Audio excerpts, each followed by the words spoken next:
Look at your hand. Feel the phone in your palm. This is reality.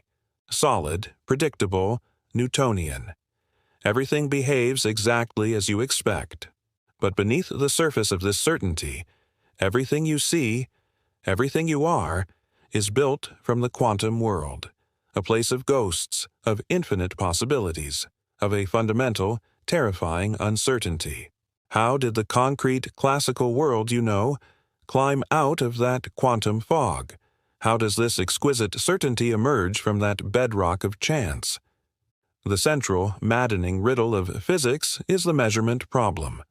Schrödinger's cat encapsulates it perfectly, a quantum system existing in a superposition, both alive and dead, until an observation forces it to choose. But who or what is the observer? When does the realm of quantum end and classical begin?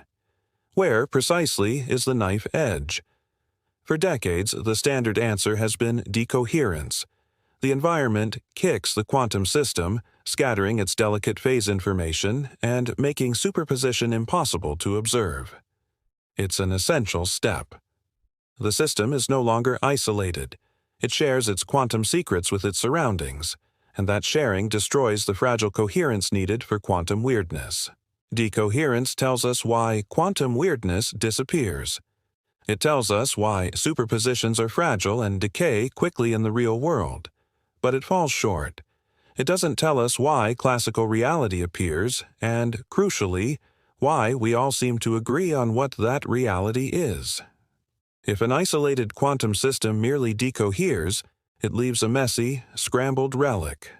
We don't just need quantum states to fade, we need a mechanism for them to survive, to thrive, and to etch themselves into the very fabric of our shared, objective world.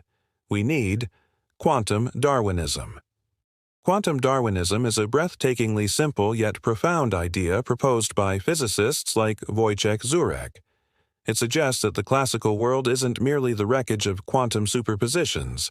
It is the product of evolution.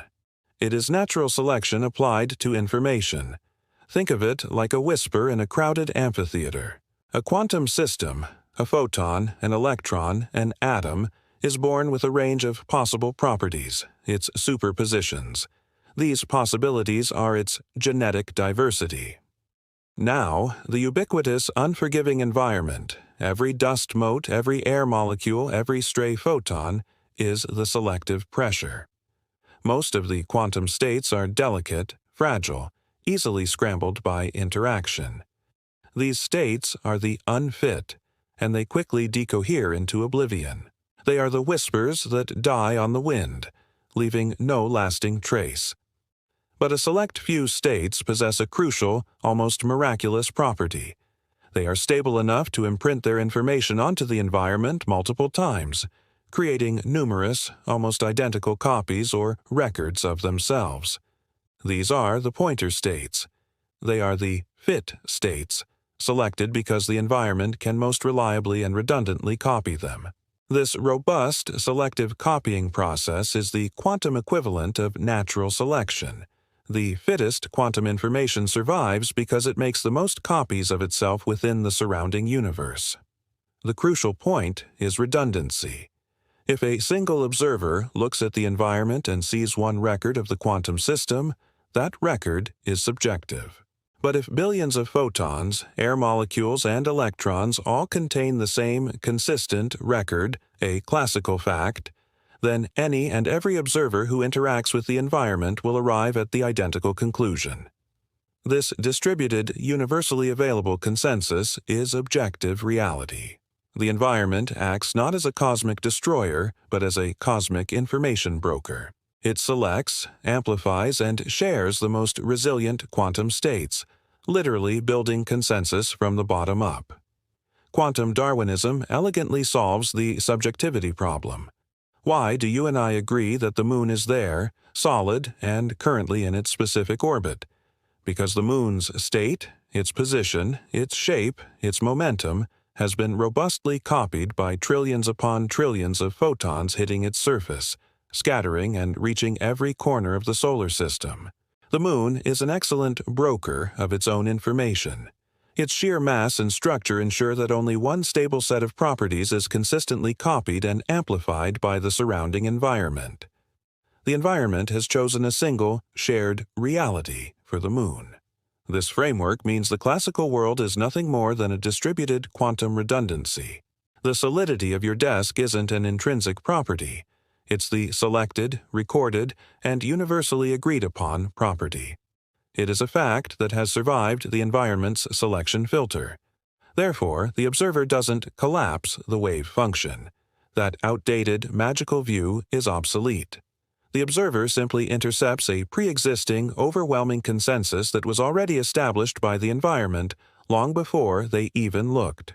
When you look at your hand, you're not forcing it into existence.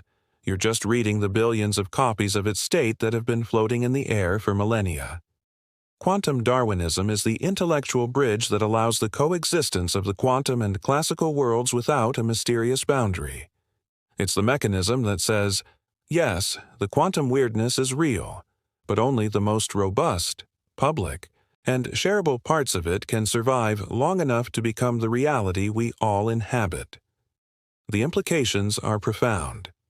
If classical reality is defined by redundancy, then any system where information exchange is severely restricted or minimized, a perfectly isolated lab, the interior of a black hole, the earliest moments of the universe before massive structures formed, could be a place where classical reality falters. In such isolated realms, quantum superposition could linger, uncopied and unverified by the environment. Furthermore, if the laws of physics that govern our observed reality are merely the rules governing the environment's selection process, could we, theoretically, engineer new controlled environments that favor different pointer states? Could we create a local reality that is less classical, just by strategically controlling the information flow and preventing the ubiquitous consensus from forming? Quantum Darwinism offers a stunning, naturalistic answer to the deepest riddle in physics. It removes the observer from a place of philosophical magic and recasts them as a mere information consumer in a vast, self-selecting universe. The universe is, in effect, its own observer, constantly confirming its own existence through ubiquitous information transfer. It's a beautiful, sweeping realization. Survival of the fittest isn't just a biological principle of genes. It is a fundamental law of information that operates at the very bedrock of existence, turning a whisper of probability into the ironclad certainty of the world we know. The next time you look at the solid world around you, remember its secret. It's not the arbitrary collapse of a wave, but the triumph of an idea. It is the selected, redundant, and universally agreed upon echo of the quantum world. It is the reality that survived,